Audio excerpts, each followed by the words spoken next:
Mais faites le taire!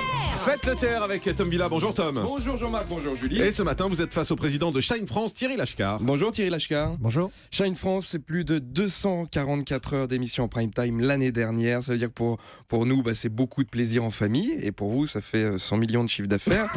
Alors, non, quelques programmes de Shine pêle-mêle, The Voice, Baby Boom, Super Nanny. 3 concepts qui ont fait un carton, chacun de leur côté, bien entendu. Parce que si on les met ensemble, ça devient une nounou qui chante de dos en accouchant des nouveau-nés.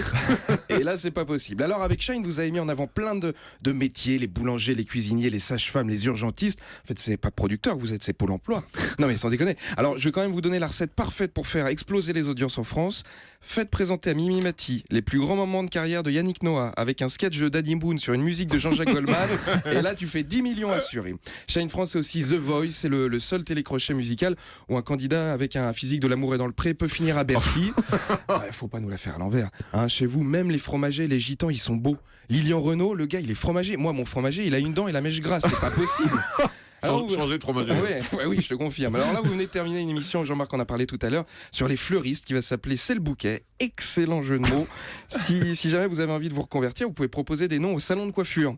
Tu sais, c'est vrai, c'est toujours eux qui ont des jeux de mots sur leur devanture.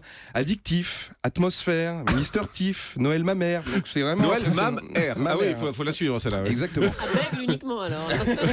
Alors là, avec les fleuristes, globalement, on aura fait les émissions, toutes les émissions sur tous les corps de métier. C'est la chambre de l'artisanat, en fait. Et sauf croque-mort. Moi, je vous cache pas qu'à 18h, ça risque d'être compliqué.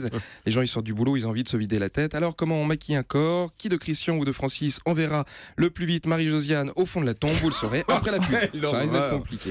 Il y avait Six Feet Under en série. Oui, c'est vrai, exactement. Alors, en plus, une émission sur les pompes funèbres, ça existe déjà, ça s'appelle Les Chiffres et des Lettres. Donc, c'est pas possible. Non, mais c'est une excellente émission, mais il faut le savoir, il y a un public sur le plateau en vie. Et tu regardes juste des mecs jouer au Scrabble et faire des maths. Va faire un stage chez un comptable, tu vas voir s'il regarde Romeshko. Non, c'est pas possible. Alors Shine, vous avez fait une émission sur les 170 ans de la SPA. Ça, je vais pas regarder. C'est pas que je veux pas, c'est que je peux pas. Moi, je suis un grand sensible à la cause animale. Moi, tu mets un chien qui boite et un chat qui tousse, je chiale. Hier, la gamine et son chien qui ont gagné un incroyable talent, j'ai chialé toute la soirée. Alors, une émission de 2 heures, je te pose un arrêt maladie 3 jours. Et puis surtout, si mon chat regarde l'émission avec moi, il est capable d'appeler la SPA parce que je vais pas donner ses croquettes ce matin. Bonne journée. Merci Tom Villa, vous pouvez aller voir sur scène à l'Apollo Théâtre.